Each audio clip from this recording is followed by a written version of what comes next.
نو بخشش نہیں ہونی. میں دعویٰ کر کے کہنا سرکار کہندے وہ کدی بخشش نہیں ہونی جڑا کمال نہیں پائے گا.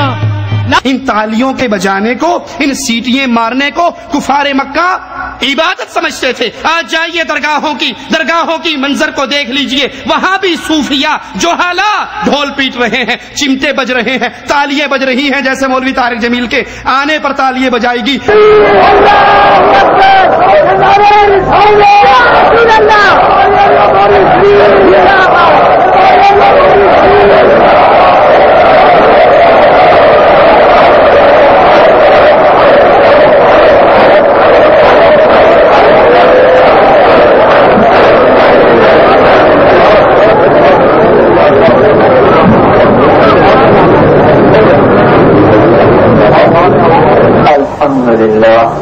اور اس دور کا مشرک بھی اس کو عبادت سمجھتا تھا. آج کے دور کا مشرک بھی کہتا ہے معرفت دی عقلاں نے تواڈے پلے نہیں پہ سکتیاں.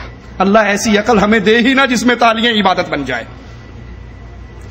یہ عقل اللہ دشمن کو بھی نہ دے جو اتنی سی بات نہیں سمجھ سکتا کہ اللہ کے دین کی مجلس، لا الہ الا اللہ کے ذکر کی مجلس کے اندر یہ عمل مسلمانوں کا عمل نہیں ہو سکتا. طارق جمیل صاحب نے خطاب شروع کیا، کہا ہمارے نبی کی پرواز کو کوئی کیا جانے گا کہ ہمارے نبی کی پرواز ثم دنا فتدلا، کہ وہ قریب آیا اور قریب ہوا. کہ اللہ اور رسول معراج کی رات اتنے قریب ہو گئے جتنا 2 کمانوں کا راستہ رہتا ہے. یہ عقیدہ تنہا تبلیغی جماعت کا نہیں ہے، یہی عقیدہ بریلوی بھائیوں کا بھی ہے، یہی عقیدہ تبلیغی بھائیوں کا بھی ہے. وہ کہتے ہیں معراج کی رات اللہ اور رسول اتنے قریب ہوئے، فکان قاب قوسین او ادنا، جتنی 2 کوسوں کے درمیان، کمان کے 2 سروں کے درمیان گیپ ہوتا ہے، اللہ اور محمد صلی اللہ علیہ وسلم کے درمیان صرف اتنا سا فاصلہ رہ گیا اور وہ اتنے قریب ہو گئے. حدیث کو کیا خطاب فرمایا؟ ثم دنا فتدلا فکان قاب قوسین او ادنا. یہ فرق بڑا لمبا چوڑا فرق ہے، وقت نہیں، لمبا چوڑا فرق ہے. لفظ اکمل اس کے کمال کو بتانے کے لیے چھوٹا ہے، لفظ اعلم اس کے علم کو بتانے کے لیے چھوٹا ہے. جو قاب قوسین او ادنا تک، او ادنا ہے، او ادنا تو کی گل رہ گی بھائی. قاب قوسین پتہ کیا ہوتا ہے؟ قاب قوس، یہ میں نے آپ کے سامنے کمان کی شکل بنائی، یہ کمان ہے. یہ لکڑی یہ بکرے کی آنکھ ہوتی تھی، ادھر تیر رکھ کر اس کو یوں چلاتے تھے. اینو عربی قاب آخیا جاتا ہے، اینو عربی قاب آخیا جاتا ہے. اے قاب ہے، اب قاب ہے. اب صلح ہو رہی ہے، 2 قبیلے لڑ کے تھک کر ہوں صلح ہو رہی. صلح کیسے ہوتی تھی؟ 2 سردار آ کر اپنے کمانوں کو ایسے ملاتے تھے. اے قاب ہو گئی، اے قاب ہو گئی، اے بھی قاب، اے بھی قاب، اے آ کے رل گئے. دیکھ رہے ہو نا؟ اس وگہ ہوں رلن بھی تھا تو ختم ہو گئی. تو عربوں کی صلح کی یہ نشانی تھی کہ بھئی اب یہ آپس میں متحد، آپس میں باہم اتفاق، لڑائی ختم. اب میرا اللہ یوں کہتا ہے ثم دنا فتدلا فکان قاب قوسین. یہ تو ہو گیا قاب قوسین. اور ابو اللہ کھیجندہ او ادنا، اس سے بھی زیادہ میرا محبوب میرے قریب ہو گیا. ہوں یہ ترجمہ میں کتوں کرا، یہ ایدی تعبیر میں کتوں لیا؟ ساری دنیا عاجز ہے اس راز سے. نہ اللہ کے نبی نے پردہ اٹھایا اور نہ لوگوں میں سننے کی سکت اور طاقت تھی. نعوذ باللہ ثم نعوذ باللہ. اس دعوے کو بیان کرنے سے پہلے ہم اس ملنگ کی بات کو دہرانا مثال کے طور پہ صحیح سمجھیں گے. جس کو کسی نے کہا تھا بھائی تو نماز کیوں نہیں پڑھتا؟ اس نے کہا جی بات کرتے ہو، قرآن میں آیا یا ایھا الذین آمنوا لا تقربوا الصلاۃ، ایمان والے ہو نماز دے کبھی نیڑے بھی نہ جایا جائے. اس نے کہا آگے تو پڑھ لو وانتم سکارا، جب نشے کی حالت میں ہو. کہنا ان کے عمل کر لیندے ہو کہ پھر ویکھاں گے. اگر یہی فکان قاب قوسین او ادنا ان پوری آیات کو پڑھ لیا جائے تو رب محمد کی قسم معاملہ صاف ہو جائے گا اور مسئلہ سمجھ آ جائے گا. آئیے ذرا سنتے ہیں قرآن کیا کہتا ہے. وما ينطق عن الهوى، اور نہ وہ اپنی خواہش سے کوئی بات کہتے ہیں. ان ہوا الا وحی یوحى، وہ تو وہی بات کہتے ہیں جو صرف ان تک وحی اتاری جاتی ہے. وہ وحی اتارتا کون ہے؟ قرآن کی آیات ہے، سنیے غور کیجیے. علمہ شدید القوى، اسے پوری طاقت والے فرشتے نے سکھایا ہے. ذو مرۃ، جو زور آور ہے. فاستوى، وہ سیدھا کھڑا ہوا، وہو بالافق الاعلی، وہ بلند آسمانوں کے کنارے پر تھا، ثم دنا فتدلى، یہاں طارق جمیل صاحب فرما رہے ہیں اللہ رسول اکٹھے ہو گئے، قریب ہو گئے، ایک دوسرے کے ساتھ ساتھ ہو گئے، اور قرآن بتا رہا ہے نہیں یہ جھوٹ ہے، ثم دنا فتدلى، یہاں تو ذکر جبرائیل علیہ السلام کا ہے کہ وہ قریب ہوا اور اتر آیا، فکان قاب قوسین او ادنا، بس 2 کمانوں کے بقدر فاصلہ رہ گیا، بلکہ اس سے بھی کم ہو گیا۔ پھر یہاں یہ چپ کر کے اگلی بات نہیں بتاتے، قرآن کی اگلی آیت مسئلے کو کھول رہی ہے، فَأَوْحَا إِلَىٰ عَبْدِهِ مَا أَوْحَا، بس اس نے اس اللہ کے بندے کو پیغام پہنچایا۔ یہ جبرائیل ہے جو نبی کے قریب ہو رہا ہے، نبی کو پیغام دے رہا ہے، اور محمد کریم صلی اللہ علیہ وسلم فرماتے ہیں میں نے جبرائیل کو 2 مرتبہ اس کی اصلی شکل میں دیکھا ہے، اور 1 مرتبہ میں نے اس کو معراج کی رات پہ دیکھا۔ طارق جمیل صاحب فرماتے ہیں کہ نبی نے عرشوں پہ جا کر اللہ سے باتیں کی، عرش پہ پہنچ گئے، عرش پہ بیٹھ گئے، اور پھر عرش پہ جا کے اللہ سے باتیں کی۔ اسی کے ذمے میں ایک اور بات کہ میرے بھائیو، ولی ولی کو پہچانتا ہے،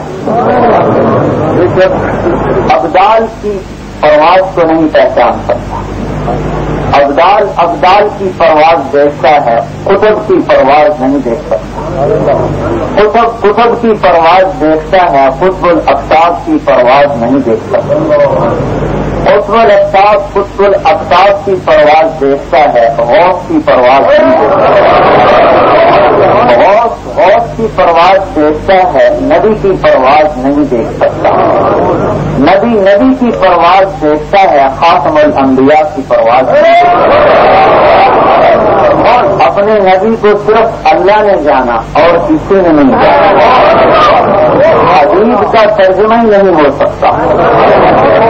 آپ نے عرشوں پہ عرض کی یا اللہ اتخذت ابراہیم خلیلا، آپ نے ابراہیم کو خلیل بنایا، وموسیٰ کلیما، موسیٰ کو کلیم بنایا، وسخرت لداؤد الجبال، داؤد کے لیے پہاڑ مسخر کیے، ولسلیمان الریاح، سلیمان کے لیے ہوائیں ثابت ہیں، وأحییت لعیسی الموتى، اور عیسیٰ کے ہاتھ مردے زندہ کیے، فماذا جعلت لی، میرے لیے کیا ہے؟ تو آپ نے فرمایا اولیس قد آتیتک افضل من ذلک کلہ، کیا میں نے آپ کو ان سب سے اعلیٰ چیز نہیں دی؟ اما انت فحبیب اللہ، آپ میرے حبیب ہیں۔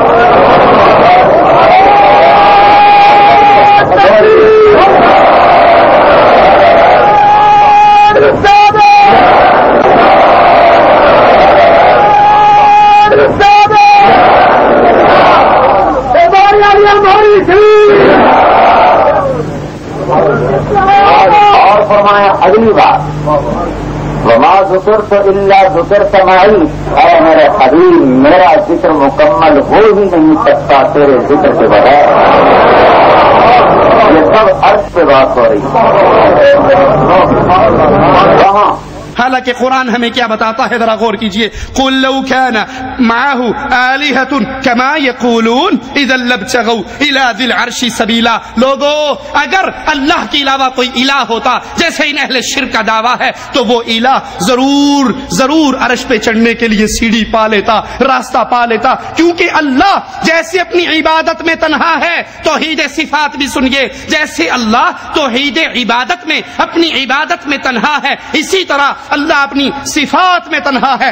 رحمان کی صفت کیا ہے؟ الرحمن علی العرش استوى، رحمان اپنے عرش پر مستوی ہے جیسے اس کی شان کو لائق ہے۔ اب رحمان اپنی صفت علو پہ اکیلا ہے، اس عرش پہ اللہ کے علاوہ کوئی اور۔ منتظر عباس نقوی کی کتاب چھپی کراچی راول پنڈی سے، حفاظت قرآن، وہ کہتا ہے جب اللہ کے نبی معراج پہ گئے نا، عرش پہ پہنچے تو عرش پہ ایک پردہ پڑا ہوا تھا۔ اللہ کے نبی نے کہا اللہ یہ پردہ کیسا ہے؟ کہا ایسے واسطے تن ریتے سدے ہے، پردہ ہٹا، پیچھے مولا علی بیٹھے ہوئے تھے، کہا اس علی کی ولایت بتانے کے لیے یہاں بلائے، یا ایھا الرسول بلغ ما انزل الیک فی ولایت علی، علی کی ولایت جا کر تو بھی مدینے کے اندر مولا علی کے نعرے مار دے۔ اور یہ کہتے ہیں کہ نہیں، اللہ کے نبی عرش پہ پہنچے، عرش پہ مستوی ہونا یہ اللہ کی صفت ہے، اور اللہ اپنے صفت علو تنہا ہے، یکتا ہے، اکیلا ہے، اس کے عرش پہ اور کوئی نہیں پہنچ سکتا۔ طارق جمیل صاحب فرماتے ہیں، غور کیجئے، کہتے ہیں پہاڑ پر، کوہ طور پر نور کی ایک تجلی گری تو موسیٰ علیہ الصلوۃ والسلام زمین پہ گر گئے۔ موسیٰ علیہ الصلوۃ والسلام کوہ طور پہ پڑنے والی تجلی کو برداشت نہیں کر سکے، یہ اس کی پرواز تھی۔ اور میرے نبی کی پرواز کیا تھی کہ اللہ نے عرش پہ اپنے حبیب کو بلا کر کیا کہا، یا حبیبی ادنو منی۔ اللہ کے نبی عرش پہ پہنچ گئے، اللہ بھی عرش پہ ہے، نبی بھی عرش پہ ہے، اور اللہ کہہ رہا ہے میرے حبیب اور آگے آ جاؤ۔ اللہ دے نبی کھسک کے تھوڑے اگے ہوندے نے، وہ پھر کہندا ہے اور اگے آ جاؤ، یا حبیبی ادنو منی، نبی اور آگے ہوتے ہیں، اللہ پھر کہتا ہے یا حبیبی ادنو منی، اے میرے حبیب اور آگے آ جاؤ۔ موسیٰ علیہ السلام پر ایک آپ کو سائنس کی بات بتاتا چلوں، یہ خلا اتنی بڑی ہے کہ اگر ایک جہاز چلایا جائے جس کی رفتار 1,88,000 میل فی سیکنڈ ہو اور وہ 1 ارب سال اڑتا رہے تو آسمان کے نیچے کی خلا کو ناپ نہیں سکتا، تو اوپر کتنا ہوگا؟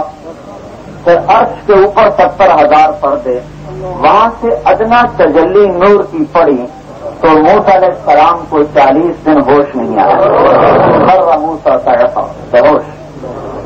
اور یہاں ثم دنا فتدلى فكان قاب قوسين او ادنى، اور جب سامنے قاب قوسين او ادنى، اور جب سامنے فرق یا حبیبی ادنو منی، میرے حبیب قریب آؤ، آپ قریب، یا حبیبی ادنو منی، میرے حبیب اور قریب آؤ۔ پھر تیسری مرتبہ یا حبیبی، اے میرے حبیب ادنو منی، میرے قریب آؤ۔ عرش کے اوپر کے پردے جو 70,000 بھی چاک ہو گئے اور اللہ اپنے سامنے 3 مرتبہ قریب کر کے یہ خطاب فرما رہے، تو کتنی پرواز ہوگی اس نبی کی بھائی۔